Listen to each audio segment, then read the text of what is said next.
Good evening. My name is Juanita Senkis, and I am the president of CHIP. I would like to welcome everyone here tonight for our annual Candidates Night.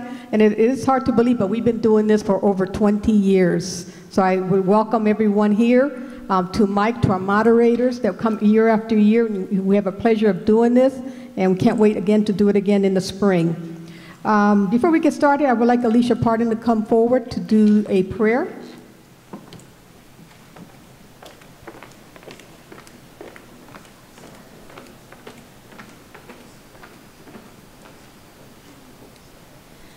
God, our Maker, we praise you for the gift of community. Thank you for the communities in which we work, live, and serve. Thank you for the community that is your body.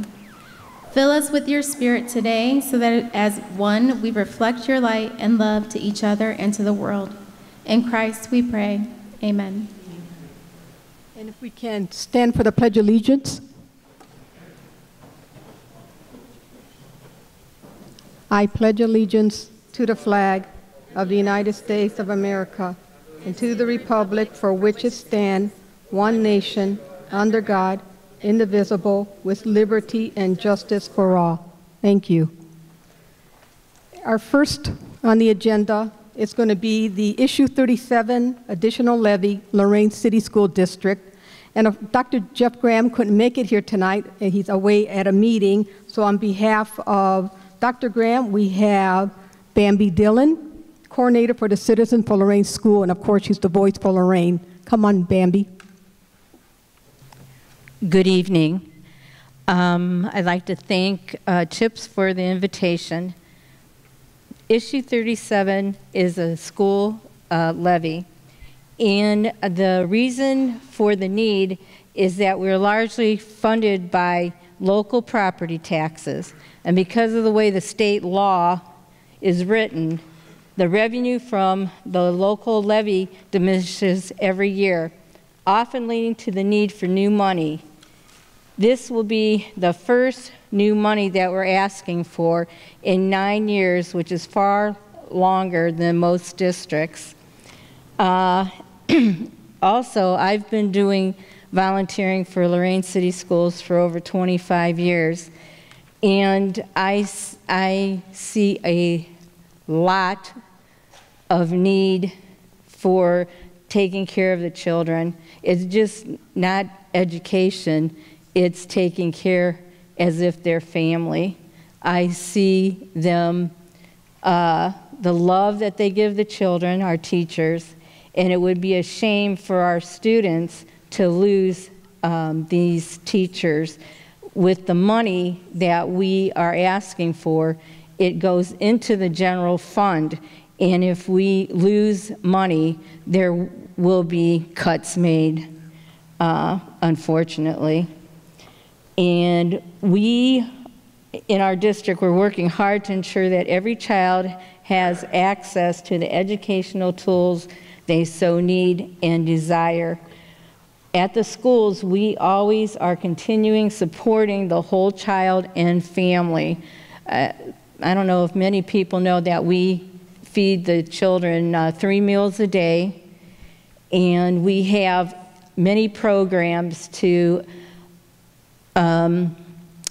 like after-school programs. We deal with the Boys and Girls Club, which is a great organization. We want to keep the children in school as long as possible to keep them safe and keep them behaving.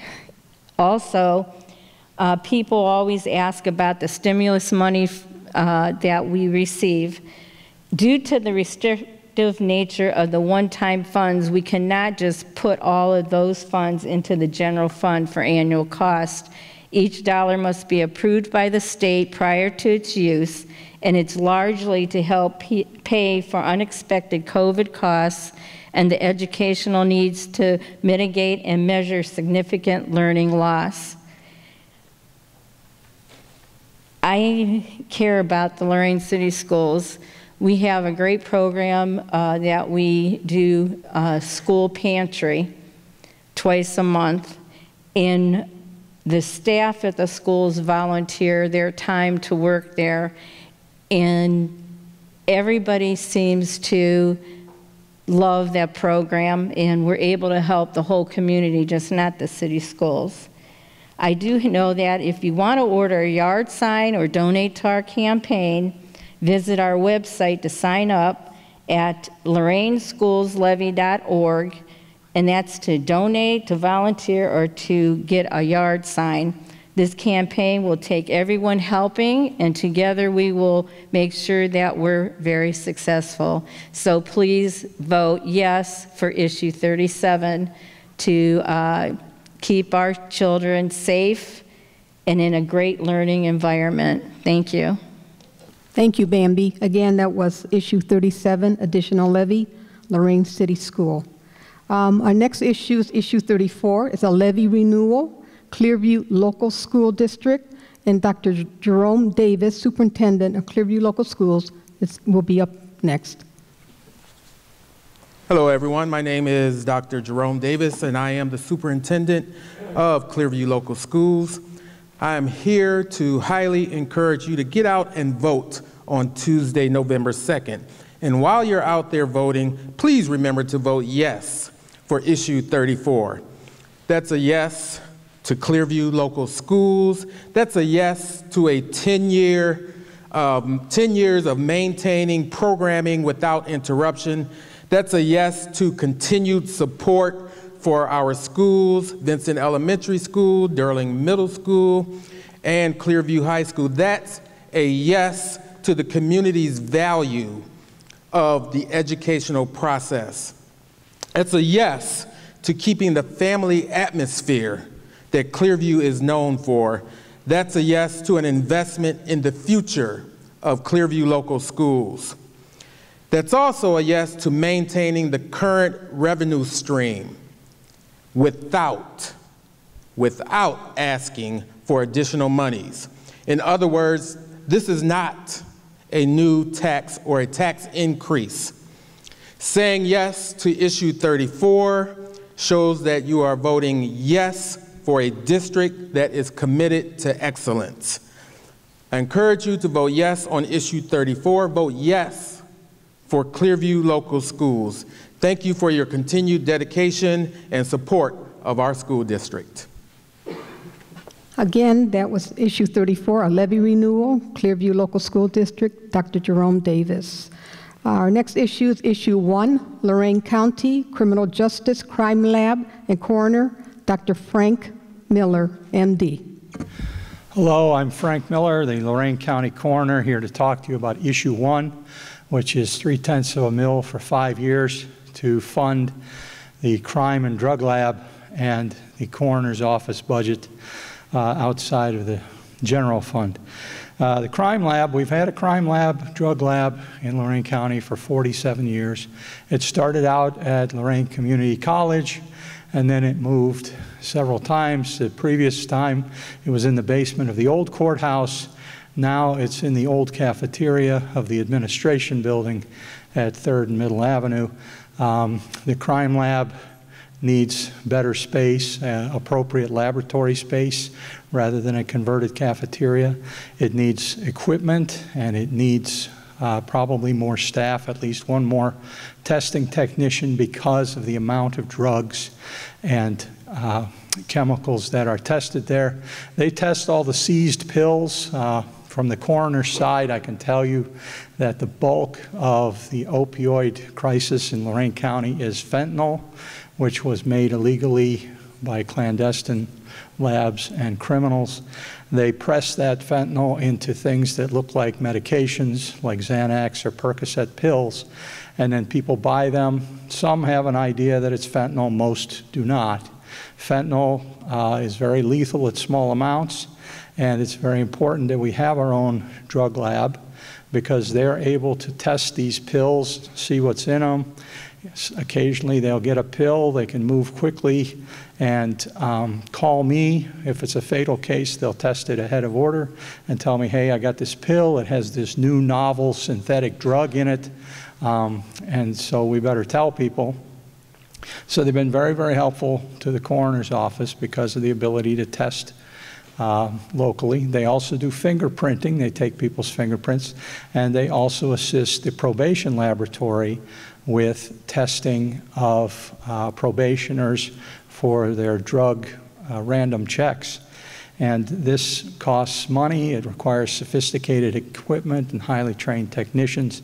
And basically the lab needs to be moved and the lab needs to be adequately funded. That's most of the motivation for this levy. The coroner's office is seeing increasing expenses. We're having an increasing caseload, which is driving up our variable costs for testing and basically drug testing, and our livery service that picks up deceased persons are having an increase because we're handling more cases. And even if I don't take the case and investigate it, there's still quite a few people who pass away that I have to store in the county morgue until a funeral home is chosen by their family or until their family is found. So our expenses are going up. This year they'll probably exceed $900,000 just for us. I believe the laboratory spends on the order of $500,000 to $600,000. They have a small levy, but they need more money to do a good job and keep it local here in Lorain County. The alternative would be to let the state test it. That will slow things down, and we will be one county in with the rest of the state getting tested. So that's what levy issue 1 is about, supporting the coroner's office and supporting the crime and drug lab. Thank you very much. Thank you, Dr. Frank Miller. Issue 1, Lorain County Criminal Justice Crime Lab and Coroner. Our next issue is issue 3, Lorain County General Health District. Mark Adams, the Deputy Health Commissioner, will be up. Hi, I'm Mark Adams, and it's a pleasure to be here and talk to everybody about your health department. So what I want to do is really give you a picture of your health department, giving you a walkthrough, a virtual walkthrough as you walk in. You walk past Nancy or Catherine as you walk through our doors, and to the left, your health department has all the birth and death records. If you were to walk straight in, you'd walk into our WIC department, where our maternal child health programs are just really aimed at ensuring that new moms and babies learn diets and how to just promote better health and better healthy choices, and working with them till they're 3 years old. If you go to the right, you'll work in the public health nursing area, where many programs that we have that are, whether it's vaccinations or anything else that you have that you need, where they're there and they're able to serve those services there. If you go upstairs, you'll run in 2 divisions. You'll walk into the environmental health division, where a division that's devoted to making sure that anywhere that you go and get food, anywhere that you purchase food, whether you're eating at a restaurant or in a grocery store, it's safe. And we work with all of those providers and those operators to get them the most current information, education, to ensure that safe food process. And then the other division that you'll have when you get upstairs is our community our health promotion division. And the great thing about each of these divisions, the health promotion division, is that piece that through its coalitions throughout the entire community, binds people together, this glue with dealing with, along with community health, infant mortality, looking at tobacco health along with community health, programs of worksite wellness, fitness for children in schools, working on dietary programs in schools. All those programs added together, your health department is spread throughout the entire county, from Rochester to Avon Lake, Lorain, Elyria, Amherst, Oberlin.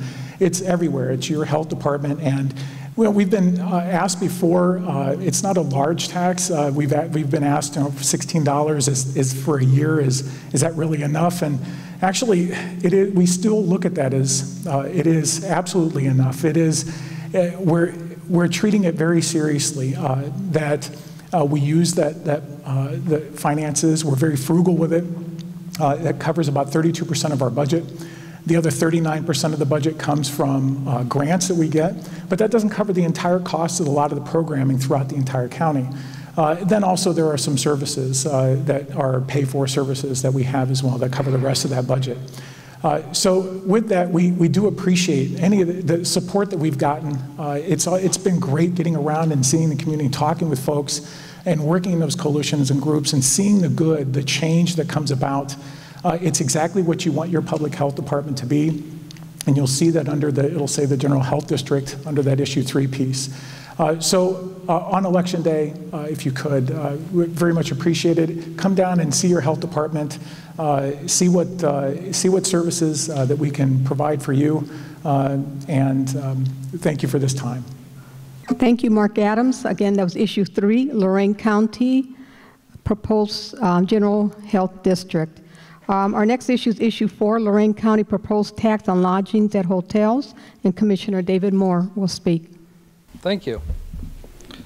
I am David Moore, your Lorain County Commissioner, and probably the biggest anti-tax guy you're going to meet. So what are we here for? Issue 4. That is a tax on people. It's a bed tax. When people come visit us, they pay that sales tax, or the bed tax. It's a 3% fee. Last year, due to COVID, we raised about $300,000 to $400,000. Usually we raise about $700,000 to, like the year before that was $740,000 that people visiting Lorain County is paying. So we're asking you, the people, to say, look we want a convention center here in Lorain County. And a convention center, based on a mid-sized convention center for Lorain County, will generate about $22 million in direct revenue and $16.5 million in indirect. That means our restaurants, our shops, our hotels. Okay, this is going to provide a lot of economic development to our communities here. So that's kind of what we're talking about today. We're talking about not like an IX center, which is 2 million square feet. We're looking at something really about a mid-size, about 50,000 square feet or so, bringing in boat shows, car shows, but we're going to have event centers. I'm from Amherst. My children went to Amherst. You know, it used to be at the Palace, your graduation. We have to go to Wolstein Center now for our we have to go to Cuyahoga County in order for our classes for our graduation, so that all the families could participate. We want something here so that people will be coming to Lorain County in our convention bureau. So this is a tax that right now you pay 3% to the Lorain visitors. We're creating a new board. It was created in 2018, and that board will charge 3% to manage the facilities and build it. Now think about that. Even the way this is designed, that bed tax will be managing the property, so you can usually build a piece of property. But who's going to turn the lights on? Well, the way we've designed this, it will keep the lights on, the operational costs, because it is expensive to turn the lights on and run a building. For example, Columbus, 17.5% is their bed tax. Cleveland, 17.5%. Akron, 15.5%. Even Sandusky's 13.75% for their bed tax. That's because they have Cedar Point. They make a lot of money. We charge only 3%. So we're asking the voters, vote yes. We want a convention center here. It will bring in jobs, because we're going to have to hire people to help manage it. Now, what else we're going to talk about is who's going to manage the facility center. Well, that is basically 6 appointments from the commissioners, and we have to have 1 township trustee, 1 from the business trades, and 1 from the visitors bureau, 3 from each party. And then you take a look at the mayor of the largest city, which happens to be here today, and the mayor gets 3 appointments, just to let you know, 2 from one party, 1 from another. So just to let you know when this passes. And then the mayors of the remaining cities get to pick 2. So what you have is a very wide appeal of people to vote for this. So I see they're trying to slow me down. I can probably go 10 more minutes. But what's missing is issue number 2. I forgot to tell Mike about it. Issue number 2 is a TB tax. And what we found out is there was excessive funds in there. So we're asking you to renew it because we cut it in half. So the renewal is going to be half of what it used to be. So I'm asking you to vote yes on issue 2. I'm asking you please vote yes for issue 4, because it's good for Lorain County. Thank you. Thank you, Commissioner David Moore. And again, he mentioned issue 4 and issue 2. Our next issue is issue 9, Lorain City Parks and Rec, Mayor Jack Bradley, City of Lorain. And he also will be speaking on issue 10, Lorain City, the Charter, again, Mayor Bradley. Welcome. Thank you.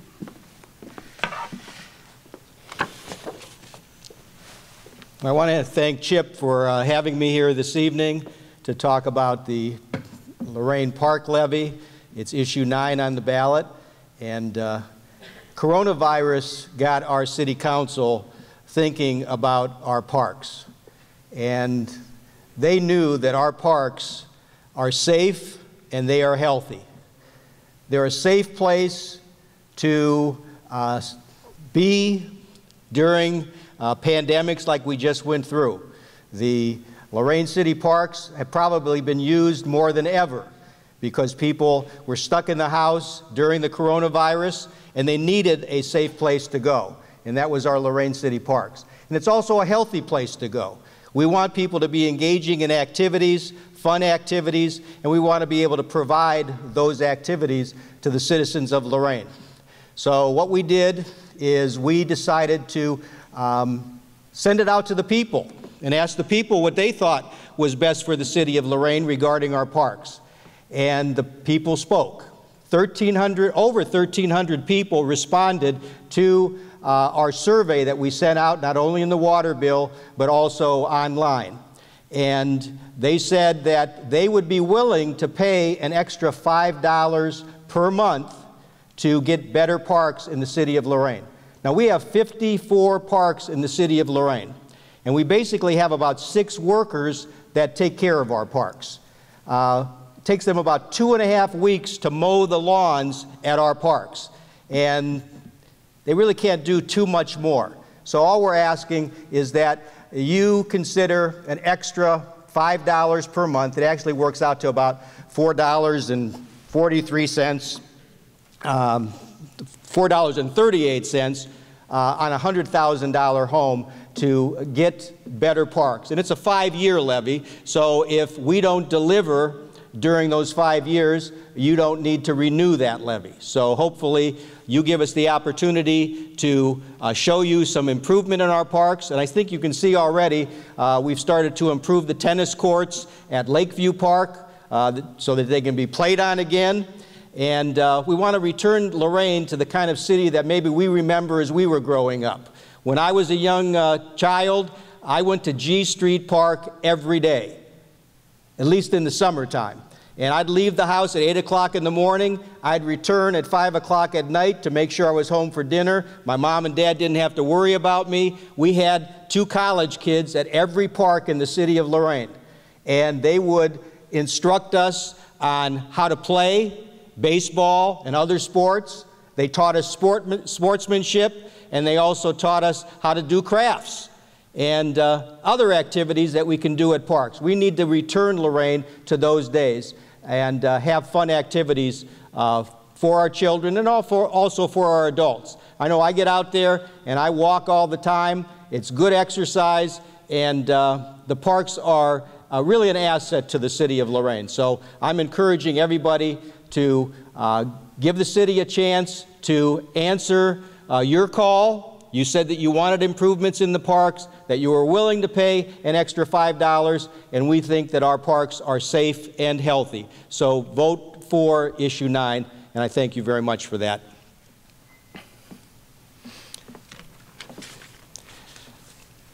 My other task here is to talk about the City of Lorain Charter.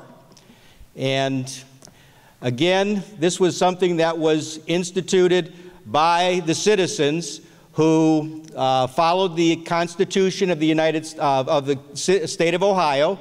And the Constitution says that if 10% of the voters ask to have a charter considered by a city, then the city council can form a charter commission. I see somebody waving back there. Am I supposed to stop? Oh, okay.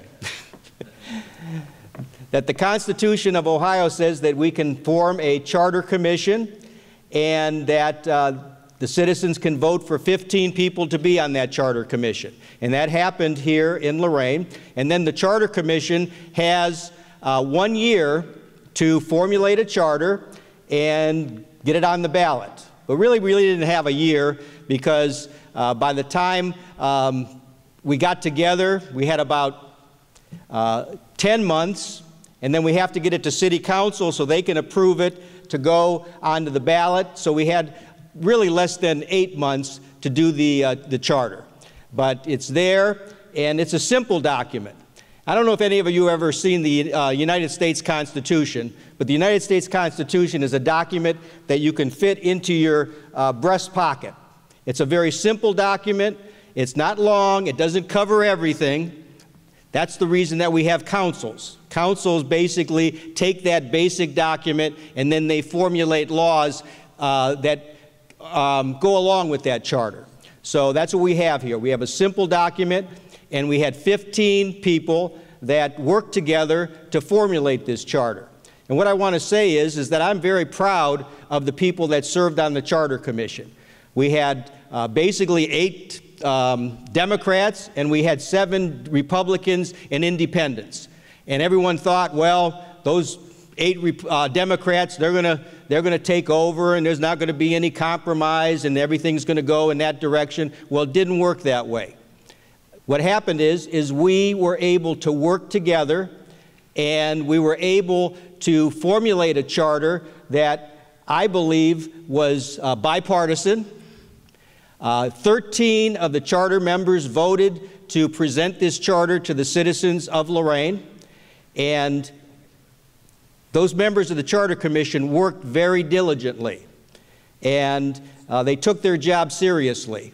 And I think that this is a simple document, one that you can read very easily, and one that you should be able to support, because what it does is it actually returns to the city of Lorain something that's called home rule. In other words, local control. Right now, we depend on our state legislature to tell us what is legal and what is not legal to do in the city of Lorain. And sometimes we don't always agree with what our legislature tells us we should be able to do in the city of Lorain. I don't think that our lawmakers that are located in Columbus know what's best for the city of Lorain. I think the citizens of Lorain know what's best for the citizens of Lorain. And that's why we have this charter. And we're going to have this, if this charter passes, we'll be able to review it in 2 years. That's what happened with the United States Constitution. They came up with a document that certainly wasn't perfect, and then they added amendments to it.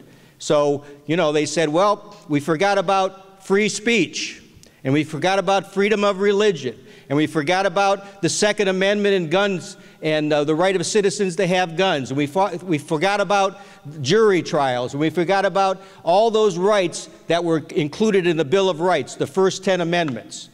So even though this charter doesn't include everything, there's an opportunity in 2 years to maybe add some of the things that this Charter Commission forgot to include to begin with. So in the beginning, when they start talking about a charter, I was against the charter.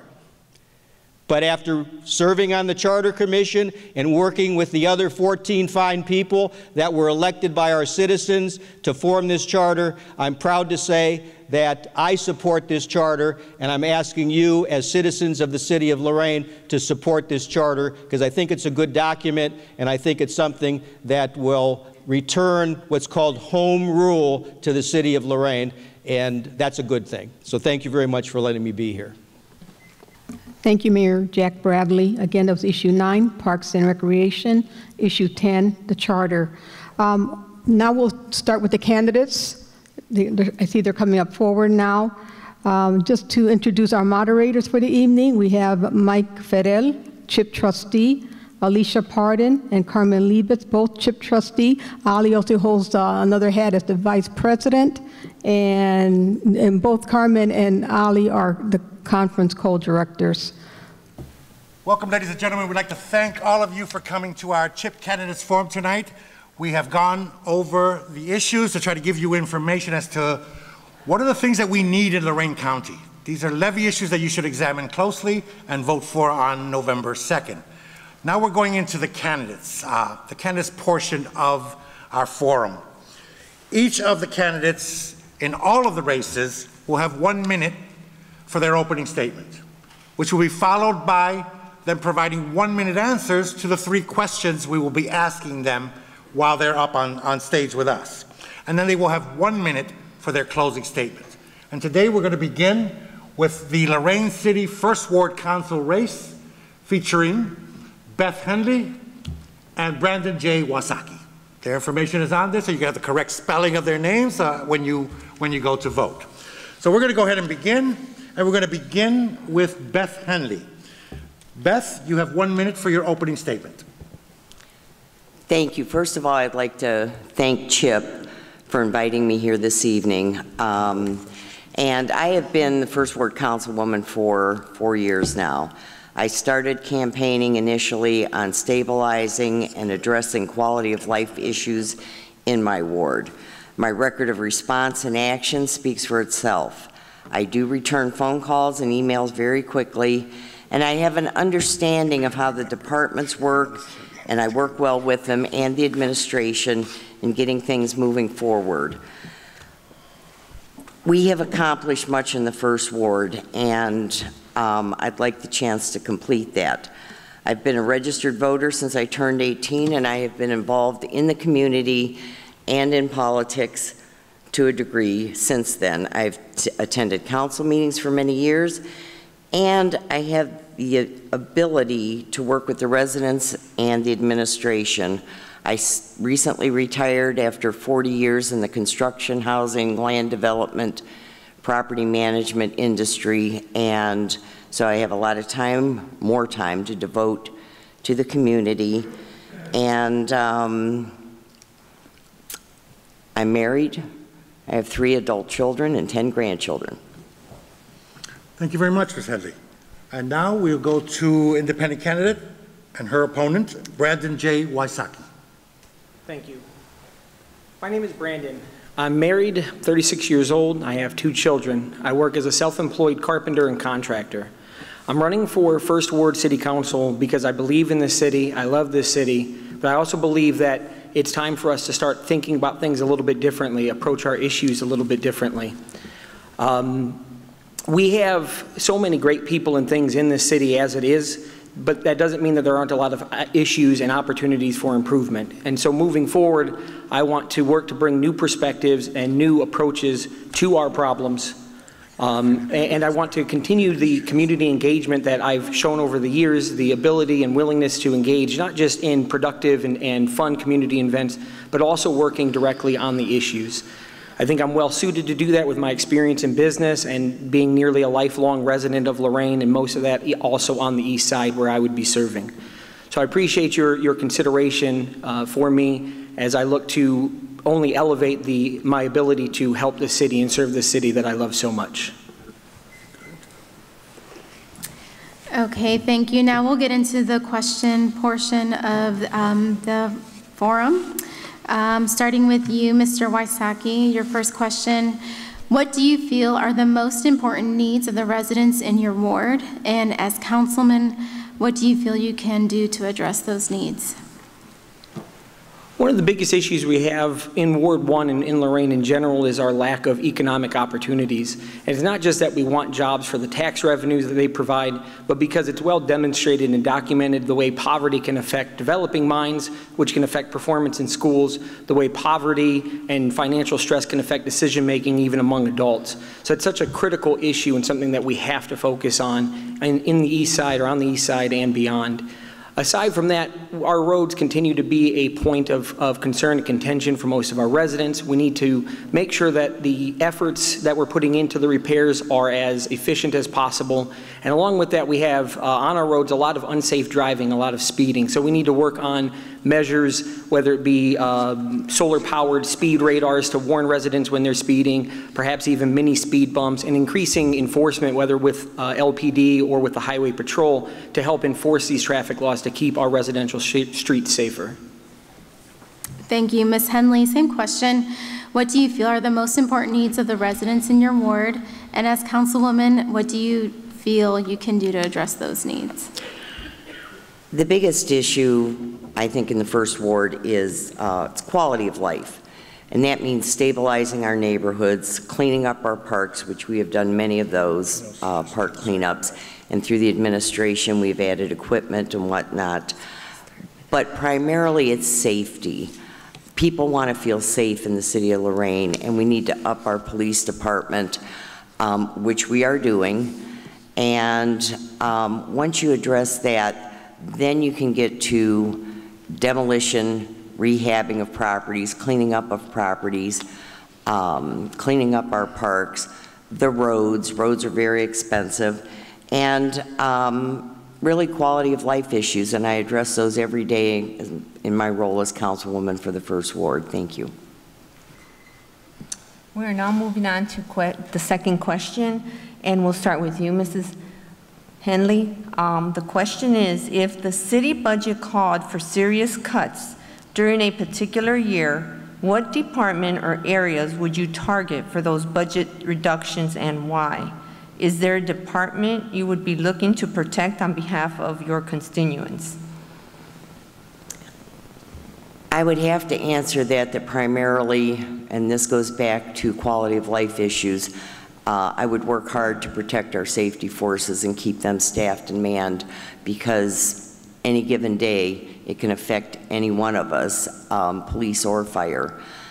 With that being said, I think the city of Lorain, and I've been at council meetings and watched where we've had to step back, but I think, and cut back on departments and ask for give backs. I would hope that through the administration and council, that if there is a need, that we could figure out a way to ease up on the budget and yet maintain our staff. And it would require a lot of work, but I think we could do it. Thank you, Ms. Henley. Mr. Wasaki, the same question for you. If the city budget called for serious cuts during a particular year, what departments or areas would you target for those budget reductions and why? Is there a department you would be looking to protect on behalf of your constituents? So one of my campaign pledges is to, within the first 120 days, spend at least one day each shadowing most of our city departments. That's so I can get a better familiarity of how they operate, how they carry out their different duties and provide their services to our city. So in that experience, I would like to think that at that point in time, if that issue were to arise, I would be better equipped to make such a decision as to where we might be able to pare back some of our staff or services. Obviously, we'd want to avoid that, but if that would be the case, then I would use my experience and information to make an informed decision for our city. In terms of departments that I would work to protect, I agree with Mrs. Henley. Our safety forces are absolutely critical, and so police and fire would be the two departments that I just wouldn't be willing to budge on. Okay, we're going to go with our final question before you get your closing statements. And we're going to begin with Mr. Wysocki. Mr. Wysocki, if elected, what would your priorities be during the next 2 years for the ward you will be representing? So as I touched on earlier, jobs and economic opportunities are a critical aspect. So we have to do whatever we can to clean up processes and make our city a more inviting and welcoming place to do business, to welcome new employers, and even strengthen and support existing employers. So that's certainly one of the big priorities. Beyond that, I want to see our city get more engaged. So I want to work to connect, as I have been, introducing myself throughout the entire ward. I want to continue that effort in reaching out to people through an e-newsletter, through quarterly town hall meetings, and essentially working to show people not just that they can be involved, but the benefits of being involved. And that might culminate best with doing at least once annual parties at Longfellow, celebrating the East Side and the community, giving us a chance to get to know each other and get a little bit closer, speak about our different ideas, and work together to improve our city. We'll be right back with that. Ms. Henley, same question.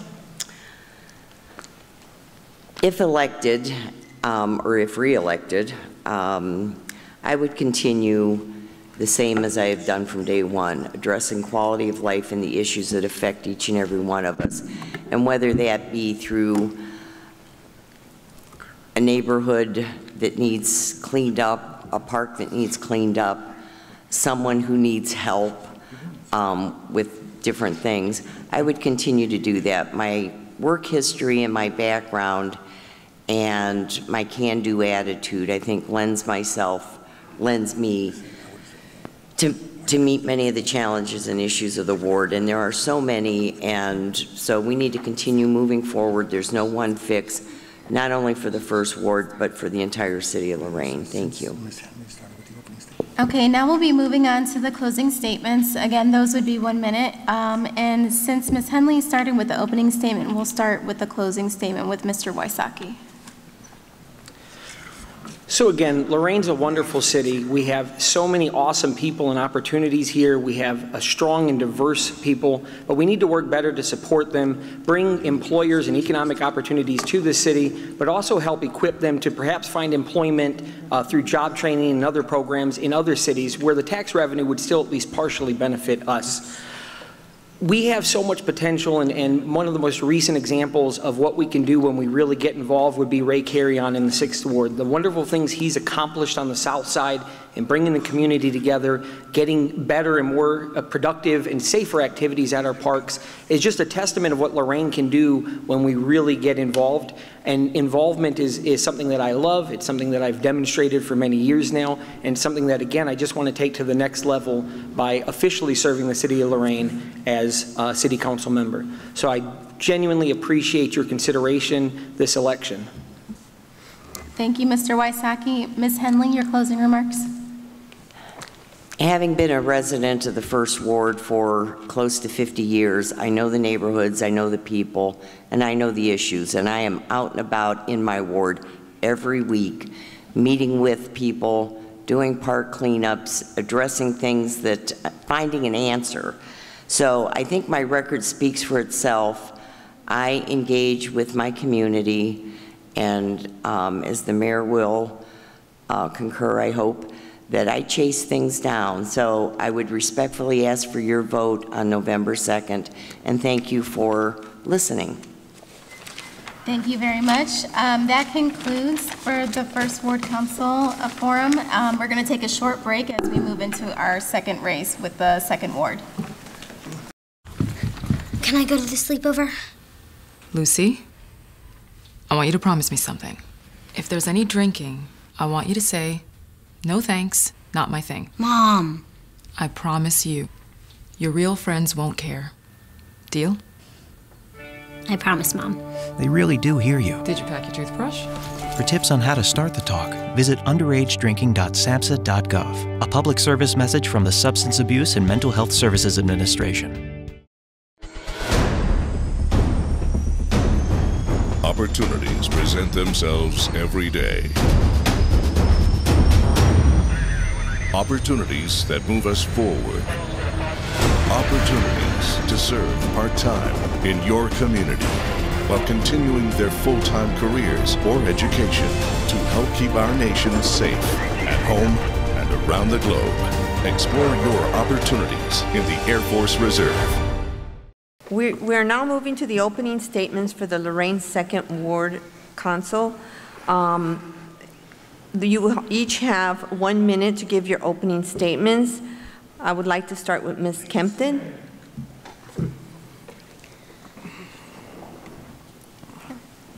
Okay, you have 1 minute. I'd like to thank the Coalition for Hispanic Issues in Progress for having this wonderful event. I am running for an open Lorain City Council seat in Ward 2. I will be the first Ward 2 female representative. My children graduated from Lorain City Schools, and I have lived in Ward 2 for 20 years. Ward 2 is in the heart of the city and has seen commercial growth in recent years. The time has come to provide targeted assistance for the residential neighborhoods, homeowners, and tenants. I plan to assist residents in providing access to federal programs. Increasing the number of stakeholders will stabilize the ward. The most common issues for neighbors and homeowners are safety and water costs. I would help start block watch programs with the Lorain and work with the Lorain Police to educate and promote safety awareness. And it is a given that I will continue to fight for fair and equitable water rates and fees.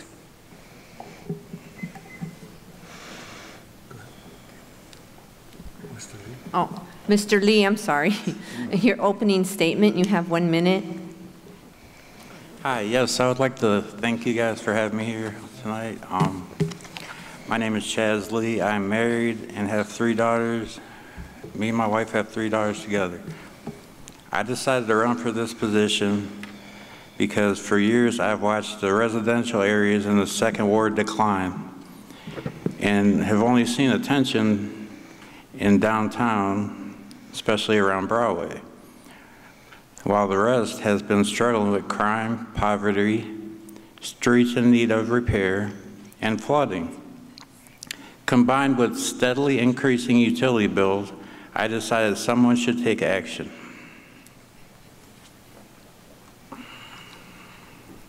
Thank you.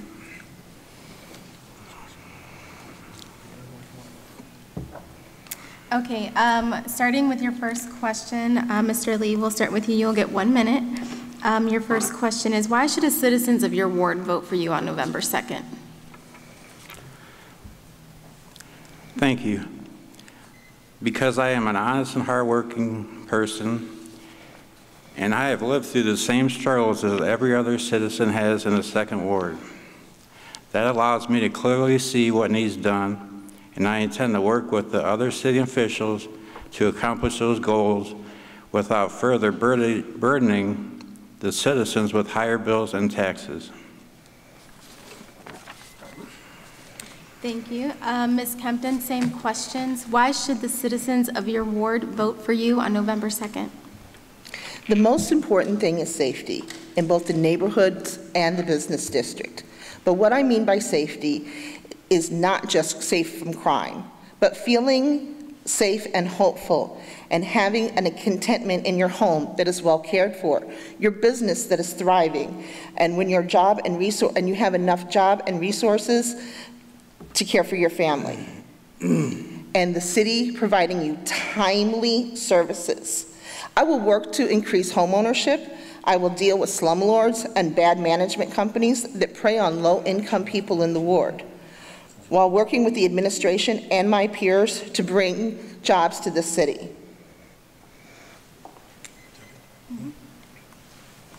Okay, for your second question, and this is a question that's kind of near to the heart of the CHIP organization, and since both of you are running for the first time and will be representing many of us in your ward, we'd like to ask you the following question. Some websites still list Lorraine as a sanctuary city, meaning that an undocumented immigrant cannot be arrested there on the sole basis of being here illegally. We would like your opinion. Should an undocumented immigrant be arrested in the city of Lorraine on the sole basis of being here illegally? Why or why not? And we will begin with Ms. Kempton. Sanctuary cities are legal and protected by the 10th Amendment. The 10th Amendment in the U.S. Constitution provides for a separation of federal and state powers. In other words, the federal government is prohibited from forcing states and local governments to use resources to enforce federal programs such as immigration. Deportation policies are often unjust because they are indiscriminately targeted undocumented immigrants, deport people who have lived in the United States since childhood, deport people who have committed no crime, separate families, and would devastate our ward. Until the federal government can pass reasonable immigration policies, states and cities need to provide sanctuary. Mr. Lee, same question? Thank you. I don't see any reason why someone that is trying to seek a better life should be incriminated and jailed for that alone. With Lorain being a sanctuary city, it should be a safe place for them who probably have family here to reside, especially if they're not causing any type of trouble or involved in any type of crime. Thank you. Thank you, Mr. Lee. Mr. Lee, we're going to go to the third question, and that question is, what do you feel are the most important needs of the residents in your ward? As a councilman, what do you feel you can do to address these needs?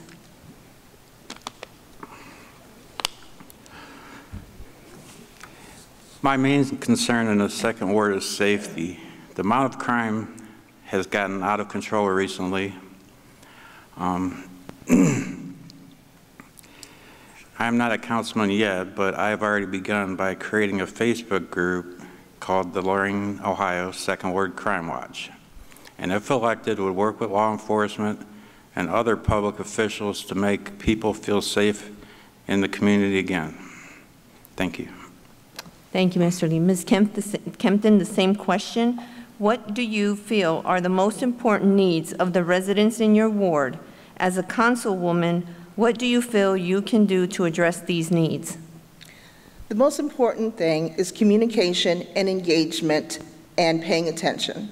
So how I would do that is to engage with, such as helping start block clubs, communicating with the people of my ward and the people of the city as often as I could, such as telephone, social media, or simply being out in the ward.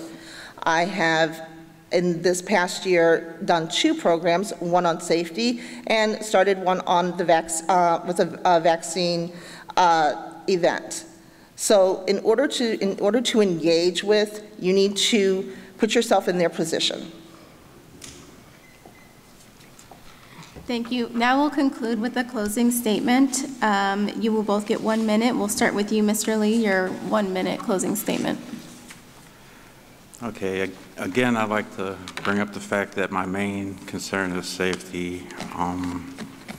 There's a lot of violent crime going on the streets, and I feel if we could give the police department more resources to help stop that, then we would be actually accomplishing something. Another important issue is making improvements to the storm sewer system to combat flooding in the city. There are many areas in the city that flood regularly, and I feel this is something that needs to be addressed. Also, the roads are in bad shape and have been, and I would like to work with the city to start getting them replaced. And that includes side streets where the citizens live, because they should be able to drive home without damaging their vehicles. And I would really appreciate your vote on November 2nd for Second Ward City Council. Thank you. Thank you, Mr. Lee. Ms. Kempton, your closing remark. Again, I'd like to thank the CHIPS organization for having us this evening. My name is Victoria Kempton, and I ask for your vote on November 2nd. No matter how you vote or who you vote for, voting is a privilege. Don't give your power away. I live in this town, and I believe in the people. And if you elect me as your representative, I will work to improve the quality of life for the residents of Ward 2. I ask for your support and your vote this November. Thank you very much. That concludes this portion of the race as we transition into the next part of the Lorain City Treasurer. Thank you. Sergeant Michelle Garcia served meritoriously in Iraq and has the medals to prove it. Soon after leaving the Navy, Lieutenant Chris Scott found a job, a home, and started a family of his own. Corpsman Richard Stokely took the skills he learned in Vietnam and put them to good use as a paramedic. But soon after leaving the military, each of these veterans fell on hard times and faced homelessness. Even after Michelle lost all her savings, even after Chris wasn't able to pay his mortgage, and even after Richard battled alcoholism for years, they each reached out for help when they needed it most. A simple phone call put them in touch with a trained professional from the Department of Veterans Affairs. That call got Michelle a place to stay until she could afford one of her own, put Chris in touch with employment assistance, and found Richard a substance abuse program. These veterans are success stories not only for how they were able to help others while serving their country, but for how they were able to let others help them. If you know of or are a veteran in need, make the call. Okay, everyone, welcome back. We are now going to have the candidates for the Lorain City Treasurer, and we're going to begin with opening statements. And the first opening statement we will give to Mr. Brooks. Hello, yes, my name is Kyrese Brooks, and I'm running for Lorain City Treasurer because it's time for a change in the city of Lorain. Just tired of the same old, I'm 27 years old. I've been in Lorain all my life. I'm a foster dad. I'm a GAL for Lorain County court system, and it's just time for a change. Okay. Ms. Soto, your opening statement. Good evening. I'd like to thank CHIP for hosting us tonight and providing this forum. As a lifelong resident of Lorain, I'm proud to serve you as your Lorain City Treasurer. I was raised by loving Hispanic parents. Dad was a steelworker and Mom was a nurse. They instilled in me strong family values to work hard and through my faith to love others, treat them with respect, and embrace our city's different cultures. I know the struggles of growing up in a working class family and the challenges of raising a family, making sacrifices to raise and educate our daughters. As a wife whose husband served for 30 years as a police officer, I understand the daily risk of our first responders and the importance of keeping our families and neighborhoods safe. As a proud graduate of Lorain County Community College, I started my service to my community in the healthcare field, then public service, working in the city treasurer's office. Later, I was promoted to serve as assistant tax administrator before being appointed and later elected by our community to serve as your city treasurer. I now bring to the treasurer's office a strong work ethic, extensive experience, and a commitment to serve you by making online payments possible, extending office hours convenient for you, and setting up payment plans to meet your needs. My Lorain roots and my family values have made me who I am today. You matter and experience matters. I'm honored to serve you, and I ask for your support on November 2nd. Thank you. Now we'll get into the question portion. Starting with you, Mrs. Soto. Your first question is going to be, please tell the citizens of Lorain what your qualifications are to serve as treasurer for the city of Lorain. I first started with county and local government. I was the office manager of the Civil Division of Lorain County Common Pleas Court.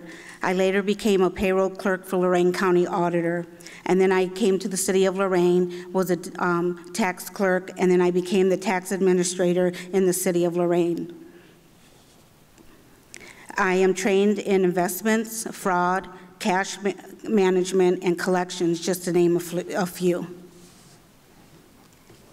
Thank you. Same question, Mr. Brooks. Please tell the citizens of Lorain what your qualifications are to serve as treasurer for the city of Lorain. My qualifications is I have an associate's degree in theology. I have many experience in retail management. I ran and operated a daycare in Lorain.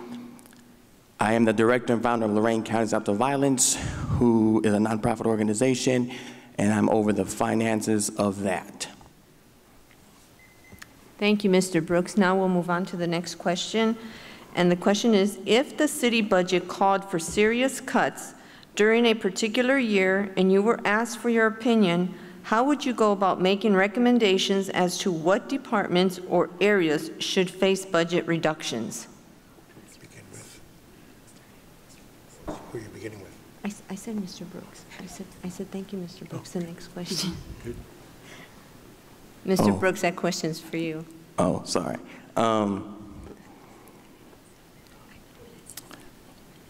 I would just make sure that we are doing the correct cuts, and basically in a program that, or the program that is less effective in the city of Lorain.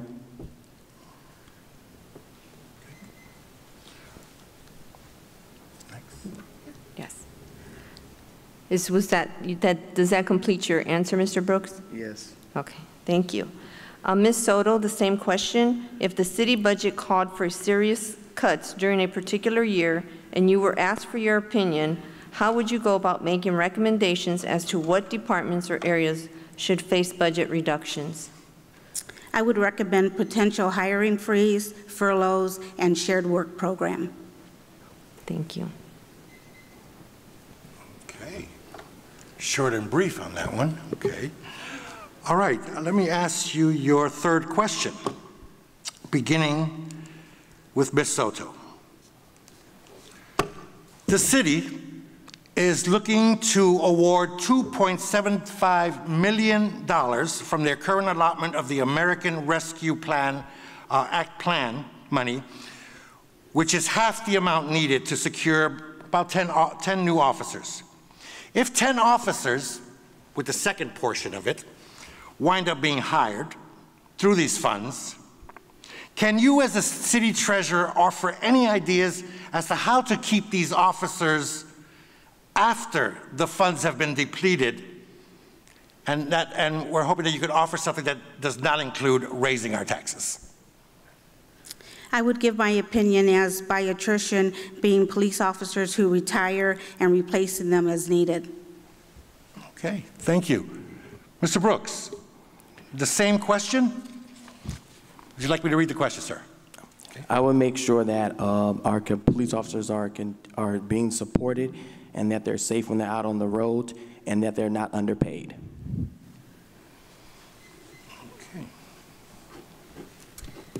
Okay, and now we will conclude with your closing statement, starting with you, Ms. Soto. Your 1 minute. Thank you again, Chip, for hosting us today and providing this forum. I have proven I have the necessary service competency experience to continue to do the job I've been elected to do. I have had extensive training of over 150 hours of CPIM credits. I'm also trained in investments, fraud, cash management, and collections. I have many job-related associations and collaborations since taking office. I am the past vice president and current member of Ohio Association of Treasurers. I am the president of the Ohio Association of Tax Administrators. I was appointed by our state treasurer to be a member of the Northeast Regional Advisory Board. I know how local government works because I've been in the workplace for 14 years and 6 of those years as your elected official. I also have been endorsed by the International Association of Firefighters 267 and Fraternal Order of Police Lodge 3. Again, you matter and experience matters. I'm honored to serve you and I ask for your support on November 2nd. Thank you. Thank you. And Mr. Brooks, your 1 minute closing remarks. Thank you again. My name is Kyrese Brooks. I'm running for Lorain City Treasurer because it's time for a change. I will bring financial stability with your tax dollars. There will be no more slush funds, and there will be transparency, which we do not have. Thank God that the qualifications are only to be a registered voter and to be a citizen of Lorraine. I believe that it's time for change. I believe that it's time for the younger generation to come into office and bring in what we have to offer. I believe that our citizens deserve better, and I believe they deserve to be heard and supported. Thank you, and I ask you to vote for me November 2nd. Thank you very much, and that concludes this portion of that race. We'll take a brief moment as we transition into the Lorain Council President. Thank you very much. Ohio State is saving lives every day. This is Ohio State. We're the economic engine of the state. A major employer. Over 60,000 students. We're on the forefront of cancer research. An educational core of Ohio. Impacting tens of thousands daily. Our alumni organization is nearly 500,000 worldwide. This is Ohio State. This is Ohio State. Ohio State. This is the Ohio State University. We make Marines who overpower the desire to quit with the perseverance to prevail. Not for glory, but for honor. For a code that isn't written or spoken, but lived. It's what we do. It's who we are. It's the battle cry of our fighting spirit. Battles won. See all the battles Marines fight to win at marines.com. We are now doing the Lorain Council President opening statements, and we'd like to start with Mr. Arredondo. You have 1 minute. Good evening. Thank you once again to Chip for hosting our 20th annual Candidates Night. For the past 14 years, the residents of the city of Lorain have elected me to serve the public, regardless of political affiliation, since 2008. My love for Lorraine is second only to my love for my family, Joyce Furloughs, my daughter Andy, my son Andy, and my daughter Mia. The city of Lorraine is my hometown, born and raised, Lorraine City Schools, went away to college at Kent State, got my degrees, came back to give to my community. Being in auto sales for over 35 years, I've learned to listen to my customers just as I listen to my citizens in Lorraine. I learn what the issues are, and I lead not only with council, but also with the administration. Thank you. The same question, opening remarks for Ms. Olsen. Hi, I'm originally from Vermillion. I graduated from Vermillion High, and then I immediately moved to Lorain to be closer to my grandfather. My grandfather, my father, and my great-grandfather were all steel workers at U.S. Steel. After working 20 years in the restaurant industry, I opened my own restaurant, the Classic Cafe, which I owned and operated for 10 years until my disabilities made it impossible to continue. So after 30 years in the restaurant business, I had to do something else. So I became involved with helping the homeless, and I started feeding them and clothing them whenever possible. This got me interested in the water bill issue in Lorraine, and through a Facebook page headed by Tia Hilton, we were able to collect enough signatures to get the charter on the ballot. And I was asked to run for the Charter Commission, and which I won, and I served on the Charter Commission for all of this year. So that led me up to Mr. David Arredondo asking me to run for council president. Thank you. Okay, so now we're going to get into the questions, but before I ask you the next question, or the first question I should say, I'd like to point out to the audience that although there are a lot of races happening in Lorain County, CHIP will only cover races that are contested. Okay? However, if there's a contested race and one of the opponents, one of the candidates does not show, the other one will still be given the opportunity to be on stage with us today. The other thing I want to point out is about on President of Council. The President of Council does not vote. The President of Council breaks ties. So everyone else gets to vote, and the President of Council also gets to have their word on the issue, but when it comes to voting, it is all the members of Council. So now with that, we'll go into the very first question, and we're going to begin with Ms. Olsen. Ms. Olsen, this is an opinion question. In your opinion, what action should council take when another council member denigrates, disparages, or verbally abuses a fellow council member while council is in session or during a committee or other official meeting? I believe the council members should be warned, and if they have to be warned more than once, their microphone should be shut off. Thank you. Okay. Mr. Arredondo, same question. Yes, unfortunately, that is a good question. Council rules, which council votes on the beginning of each term, specifically states, and I believe rules 41, 42, 43, about discipline, self-discipline that is done amongst the council members themselves. Unless it's a felony, we cannot have the council person removed. It's up to the voters to do that. We can verbally criticize, I guess you could say, even though that is one of the rules that we don't disparage people. Unfortunately, this has happened twice in the 14 years I've been there, with one council member, unfortunately, the target of it. And he was criticized by his other members, but other than verbal criticism, there's not much you can do. If the individual wants to take legal course, that's a civil matter, but basically that is unfortunately the avenue that we have to follow. Thank you. However, I am going to follow up on this particular question. We understand there are rules and regulations on conduct and what you can and cannot do. The question was, in your opinion, what should be done?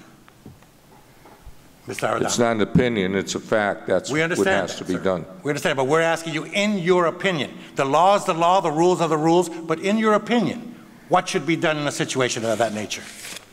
My opinion is to follow council rules and follow the law if it becomes a felony or something out of our jurisdiction.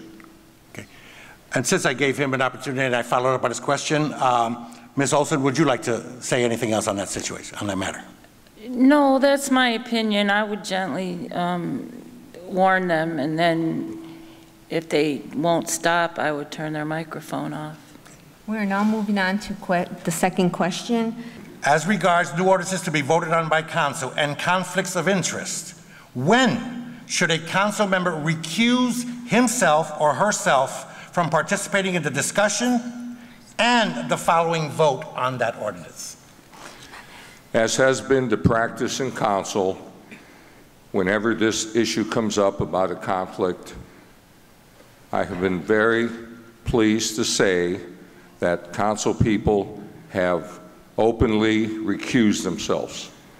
Council rules, once again, and Robert's Rules of Order do not require the person who's recusing themselves from explaining why. So, once again, like I said, the 14 years I've been president of council, we have not had an issue where somebody did not disclose a conflict of interest, and once again, the council people have self-regulated themselves. Thank you very much. Ms. Olsen, same question.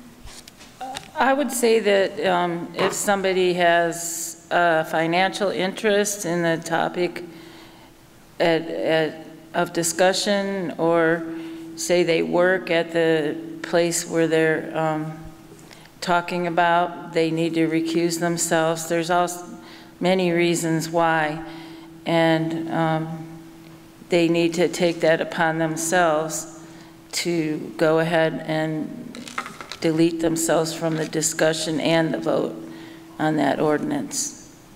Thank you. Thank you. Thank you, Ms. Olsen. Now we'll move on to question 3. And that question is, it is generally understood that the president of council controls the microphone and can shut off the microphone at his or her discretion. Under what circumstances might you be inclined to shut off the microphone of a speaking council member or citizen addressing council? Beginning with Ms. Olsen, sorry. If somebody gets irate and starts using foul language over and over again and they've been warned, I would turn off their microphone. Other than that, I can't see any reason to turn it off, and besides bad language. Thank you. Thank you. Same question, Mr. Arredondo. Thank you. Yes, as it said, the President of Council does control the microphone. Once again, I've been very fortunate to have council people respect each other and respect the rules of council. I have had at times to warn people because our rules of council state that council should limit their conversation to 5 minutes, and if they have a second opinion, we could always come back to them. Like I said, I've had to, let's say, warn them, but not to actually shut the mic off. I have had to shut the mic off on the public during the public portion of the meeting, when people come up to make their comments. Unfortunately, this past year, we had very contentious public hearing, and I actually had to have that individual asked to be removed by our law enforcement, the first time ever in 14 years. So to me, it is not a big problem, but once again, we do have rules in place to deal with them. Okay, we thank you for your answers and your replies, and now we're going to go into our closing statement. We will begin our closing statement. Mr. Arredondo, you have 1 minute.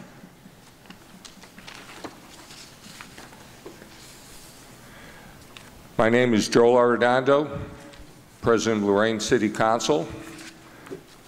I'm humbly asking the voters of the City of Lorain to vote for me on November 2nd, and also to vote yes on Issue 9, the Parks Levy. I have earned the confidence and trust of the voters, and I would like to thank them for their support. Remember, your voice is your vote. Tu voz es tu voto. Thank you. Ms. Olsen, your closing statement. Yes, I would like to thank the CHIPS people for having me here for this forum tonight. After attending several council meetings, I've seen the need for change in how our council meetings are run. Our residents deserve respect and the right to be heard, regardless of their opinions. I want to make sure everyone has their opportunity to speak, and I look forward to working with Council to get things done in a smooth and orderly manner. I thank you very much for your time, and have a good evening. Thank you both for being here this evening, and when we come back, we'll be covering our final race, which actually has 6 candidates for Lorraine Council at Large. Thank you.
Okay, ladies and gentlemen, welcome back to the coverage of our last race of the evening, which is the Council at Large, which has 6 candidates. One candidate, Mr. Demakia, we received no word as to whether he was going to attend or not.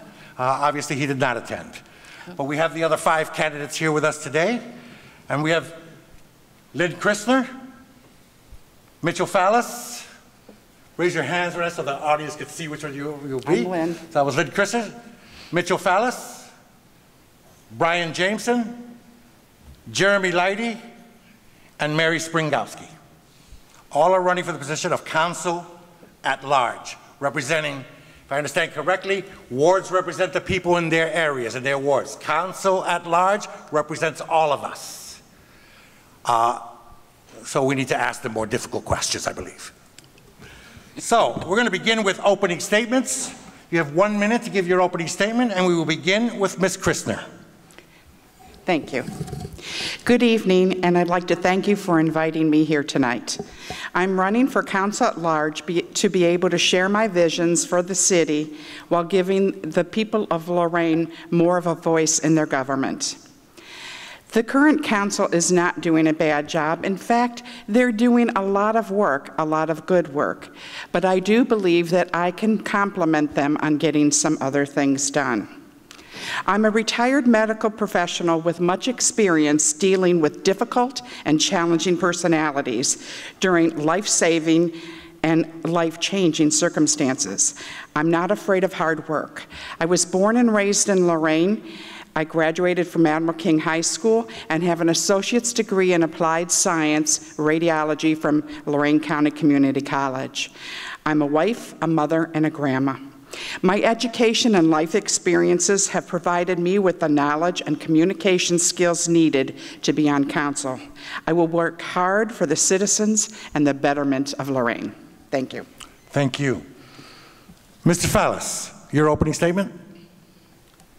Thank you. I'd like to thank Chip for the opportunity to address the citizens of Lorain regarding my candidacy for Lorain City Council at Large. My name is Mitchell Fallis. I am seeking re-election to Lorain City Council at Large. My wife Vivian and I reside at 1529 West 30th Street. I'm a lifelong Lorain resident and a product of Lorain City Schools. I learned the value of hard work from my father Michael, a pipe fitter at U.S. Steel. I bring ethics, education, experience, and financial management know-how to Lorain City government. I'm a certified public accountant. I have a Bachelor of Arts degree and a master's degree in business administration. I bring 10 years of Lorain City Council experience to this office, having served on 12 separate council committees. What makes me unique is I bring executive experience to Lorain City Council. I've served as Chief Financial Officer for 10 years and Chief Accounting Officer for 7 years. I use my executive and legislative skills to save the residents of Lorain money while keeping city employees working by developing a strategy to reduce utility bills by $12 a month and preventing layoffs across the board for city employees. I respectfully ask for you to vote for Mitchell J. Fallis for Lorain City Council at Large. Thank you. Thank you. Mr. Jameson, your opening statement, please. Thank you. First, I'd like to thank Chip for presenting or putting on this forum for us to come out to be able to speak with you tonight. My name is Brian Jameson. I'm a graduate of Elyria High School. I also have a Bachelor of Science degree in social psychology from Park University. My wife Jennifer and I have 5 children and 1 grandson. I'm a retired Navy Chief Petty Officer, having served 23 years in the Navy. 5 deployments, 4 of which were to the Middle East and Northern Africa. I currently work at Dan DePalma State Farm Office here in Lorain. I decided to run for this position because I wanted to give you, the citizens, your voice back. I will listen to and represent all the citizens of Lorain, regardless of party affiliation, and not those who just voted for me. Thank you. Thank you, Mr. Lady. Your opening statement, please. Good evening, everyone. I'd like to thank Chip for putting on this event and giving us the opportunity to come here and tell you the voters, a little bit about ourselves. My name is Jeremy Leidy. I'm 48 years old. I have 3 children of my own, 3 children that I'd like to say I'm a father figure to, that are my wife's children. I am a 30-year employee of a local business where I have achieved, where I have achieved shop foreman and chief operations officer status. And I would like to use those experiences to represent the citizens of Lorain, and I would humbly ask you to vote for me. Thank you. Ms. Springowski, your opening statement. Buenas noches. Gracias por albergar este foro. My name is Mary Springowski, and I have been your council at large since 2016. I am currently chairperson of the Building and Lands Committee. I'm vice chair of the Finance Committee, and President Pro Tem and a member of the Police, Fire, and Legislation. I've been an outspoken advocate for the residents of Lorain, all of the residents. I often say I represent the people, not the party. I am a 30-year UAW member and have worked for Ford Motor Company for that time. And I'm also a certified paralegal, and I'm currently attending Lorain County Community College, where I am majoring in human resources and business administration. I am the daughter of immigrants who came to Lorain looking for a better life. I am married with 4 adult children and 2 grandchildren, and I am committed to moving Lorain forward to fulfill its true potential. Thank you. Okay, thank you very much. Now we'll get into the question portion. Starting with you, Ms. Brangowski, your first question is, some websites still list Lorain as a sanctuary city, meaning an undocumented immigrant cannot be arrested on the sole basis of being there illegally. In your opinion, should an undocumented immigrant be arrested in the city of Lorain on the sole basis of being here illegally? Why or why not? Well, we've all found out that the internet has been repeatedly shown that it isn't always right. And I would question the site that is claiming that Lorain is a sanctuary city in its sources. Lorain is not a sanctuary city. As the daughter of immigrants, I have very strong feelings on this. Immigration is a federal issue, and our police department cannot be used as an arm of the federal government. Furthermore, I would be concerned that such actions would lead to racial profiling, which I am adamantly opposed to. Thank you very much. Mr. Leidy, same question. I believe that that is a federal issue, as it's also states directly in there, it's illegal. So the laws are being broken, and it's up to immigration and or ICE officials to make the determination whether or not to prosecute those individuals who they deem to be illegally here. Thank you very much. Mr. Jameson, same question.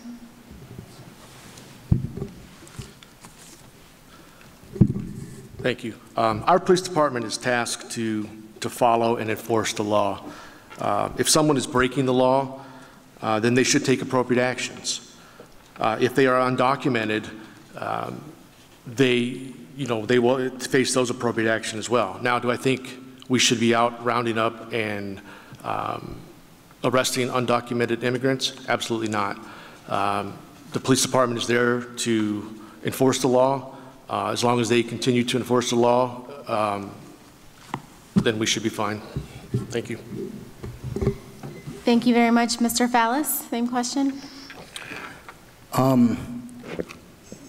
When you take the oath of office, your oath includes, abiding by the laws of the state of Ohio, the city, and the federal government. And as some of the other folks tonight have spoken, immigration and the enforcement thereof is a federal issue. It is not a state issue. It's not a city issue at all. There's nothing in the city government or state government that indicates that we should be going out and looking for immigrants and having them arrested. So I certainly would uphold the local and state law and certainly not advocating for that whatsoever.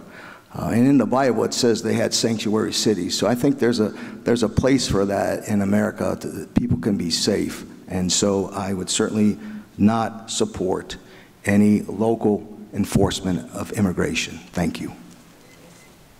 Thank you very much. Ms. Christner. Thank you. This is a very tough question for all of us. We'd like to say that we're the international city, and we do welcome people to come here from all different countries.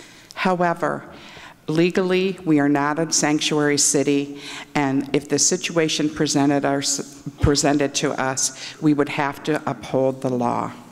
I am a granddaughter of an immigrant who came here at the age of 13, didn't speak a word of English, and had to learn everything by the world as she saw it then. But I do believe when it comes right down to it, we have to go by the law. Thank you. Second question, and I'll start with Mr. Fallis. The question is, as regards new ordinance to be voted on by council and conflicts of interest, When should a council member recuse himself from participating in the discussion and the following vote on that ordinance? Well, if there's an issue before City Council that a council member has a financial interest in or can garner some type of benefit, that council member should recuse themselves from voting, not only voting on that matter, but they should recuse themselves from commenting on that matter as well. Thank you. Thank you, Mr. Fallis. Same question, Ms. Brinkowski. This is an easy one. If you think that you have a conflict of interest, you should reach out to the law department and you should ask for an opinion on that. When I have had questions about a conflict of interest, I've reached out to the law department, asked for an opinion from them, and I've also reached out to the state attorney general. And I always provide that documentation if there would be any question about a conflict of interest. The law is very clear on this. Thank you. Thank you. Same question, Mr. Lady, as regards new ordinance to be voted on by council and conflicts of interest. When should a council member recuse himself from participating in the discussion and following vote on that ordinance? When those conflicts of interest pose a financial benefit to the council person and or friends and family, that individual, a council member, should recuse themselves. And as such, there's also Ohio revised codes that can dictate and help us to determine whether or not there's a conflict of interest being posed. Thank you. Ms. Christner, the same question. Thank you. Anytime there's a conflict of interest, say you work for the company, are retired from them, hold interest in the company, or on the board, one of the boards, you should recuse yourself. You're duty bound to do this. Thank you. Thank you. And Mr. Jameson, same question as well. Thank you. Regardless of the reason for the conflict of interest, it should be brought to the attention of council president immediately. There should not be any question as far as waiting. If there is a conflict of interest, it should be brought up immediately. Okay, we're going to go to our final question. And as I read this final question, I'm trying to inform all of you that all we're interested in is your opinion as a human being, not as a person who has to follow these regulations, these codes of conduct. Just yourself, from your heart. In your opinion, what action should council take when another council member denigrates, disparages, or verbally abuses a fellow council member while council is in session or during a committee and other official meeting? And we will begin with Mr. Fallis. Thank you, Mike. I think the first thing that should be done certainly is if that conversation starts, the person, Mike, should be cut off. I mean, we need to stop that as soon as possible. So I think the person who is the president of council, council pro temp, or the chairman of that committee, they just need to cut that person off right then and there. There is no room for disparaging remarks by council members, and there is no room for the public to make disparaging remarks to council members or other public officials. We have a decorum in place on city council, and we should all conduct ourselves in a very professional manner. If we don't, it really makes us look bad in front of our current residents, and our city wants to grow. If we want to attract businesses and jobs and other members to move in our community, we need to behave in an above board manner. Thank you. Thank you. Ms. Brinkowski. It is my opinion that it should be heartily condemned and the council member needs to be counseled against such behavior. And I would hope that the other members of council would reach out to the parties and try to mediate some resolution to find out what was at the crux of the matter. Was it a misunderstanding? Or maybe somebody didn't like somebody's tone, but I think it is very important that such behavior be stopped immediately. It be explained why it cannot continue, and then we try to mediate it because we do have to continue to work together for the residents of the city. Thank you. Thank you, Ms. Springowski. Ms. Christner, in your opinion, what action should council take when another council member denigrates, disparages, or verbally abuses a fellow council member while council is in session or during a committee or other official meeting? I think that we are all adults and we need to act as adults. We should not resort to name calling or other disparaging remarks. If that happens, I believe that they need to be called on it immediately. They should be given a verbal warning. If anything happens again, I think that person needs to write a written apology and should verbally apologize to the citizens, for that is not an acceptable behavior. Thank you. Thank you. Mr. Jameson? First, I think it sounds like we, as council, you probably should have some sort of rules in place already. I know Mr. Arredondo said that it's only happened twice in 14 years. Twice is twice too many. So it sounds like there's nothing in place at this time to reprimand or any sanctions to be held against them. He said all we can do is pretty much just, you know, hey, it is what it is, and it happened, it happened. That's, to me, that's not the right answer. So as a council, you should be able to put together some sort of rules or sanctions that we can place on other members, whether it be verbal reprimands, public apologies, whatever the case may be, against other council members. I also feel like that we should have sanctions against council president for verbally abusing citizens. When citizens have the opportunity to speak at council, the few times that I was able to attend, there's been situations where members of council president have verbally denigrated citizens. There should be sanctions for that as well. Thank you. Thank you. And Mr. Leidy? It's my opinion that as elected officials, we are to hold ourselves to the highest standard of the citizens and the community that we represent. And as such, there is no place for childish antics and/or comments. We must act professionally at all times. I understand that there's going to be disagreements, and as such, we have to open a line of communication with those individuals on council that we may disagreement and/or, you know, the community, and as such, that communication is what is key to coming up with a beneficial outcome for not only the council members, but also for the community in which we represent.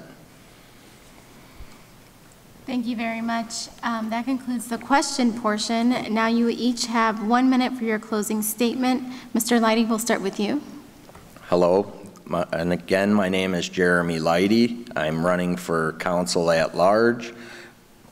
I would humbly ask for your vote this coming November 2nd, as I would use my experiences and knowledge throughout my 30-year career at my place of employment to represent you to the fullest and come up with beneficial outcomes.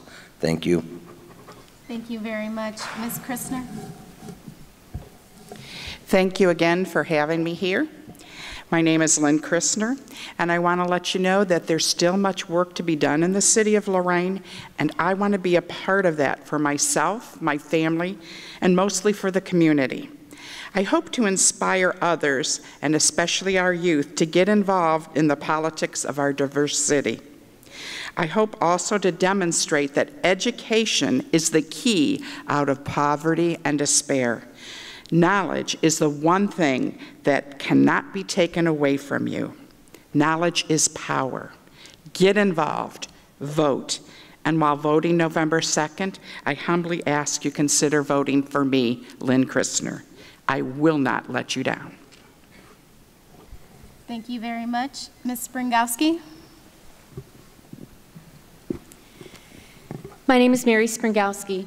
I am endorsed by the UAW CAP, the Lorain County AFL-CIO Federation of Labor, FOP Lodge 3, and the Lorain Professional Firefighters because they know that I support and will work for the working men and women of Lorain.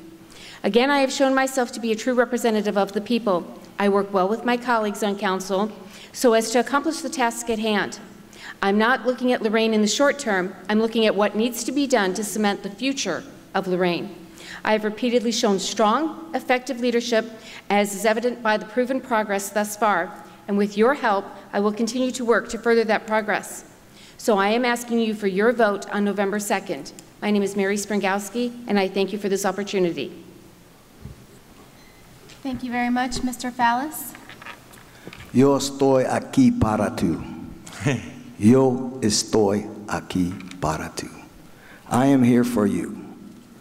As I travel on my campaign for this election, I tell every resident, if you have an issue with the city of Lorain and you don't get an answer, they don't respond back to you, I say, please call me. So for those folks who I haven't had a chance to speak with, I say, please call me.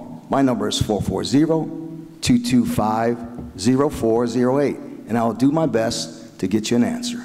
Again, my number is 440-225-0408. Lorraine's single most important issue is economic development and attracting good-paying jobs. My focus is a beautiful Lorraine, and that's built upon 4 pillars: welcoming new businesses and good-paying jobs, increasing the safety of our city by providing additional resources for our police department, improving the safety and health of our neighborhoods by continuing to remove blighted properties, and upgrading our infrastructure, which would include the retention pond for the Martins Run flooding issue. We need to make improvements to our wastewater systems, our water purification systems, to continue to provide a solid foundation for Lorraine for future growth. I need your help to make that happen. I'm asking you to vote for Mitchell J. Fallis for Lorain City Council at Large. Thank you. Thank you very much. And Mr. Jameson. Thank you.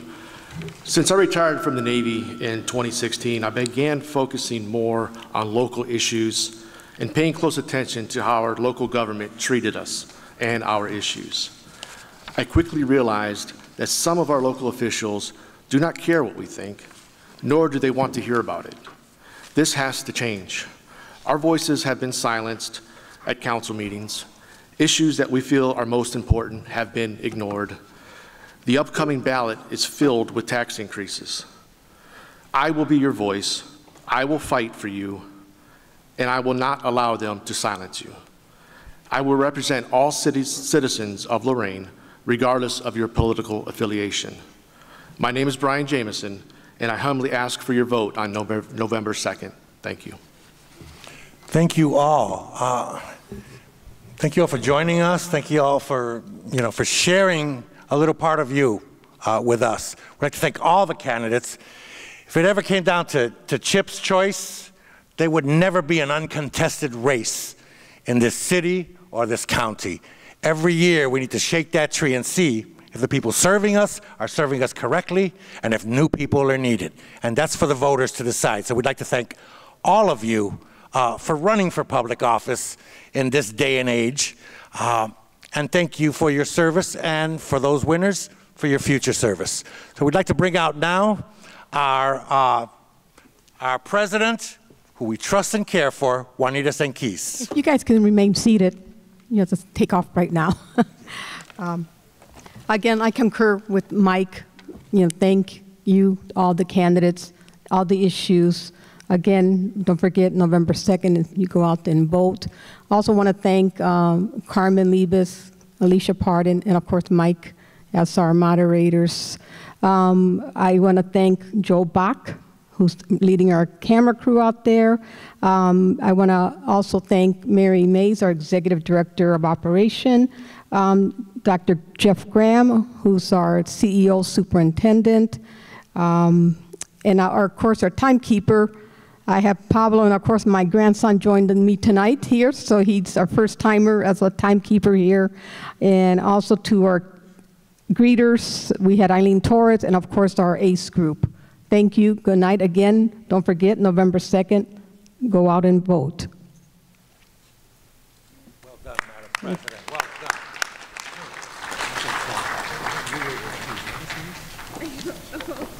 done.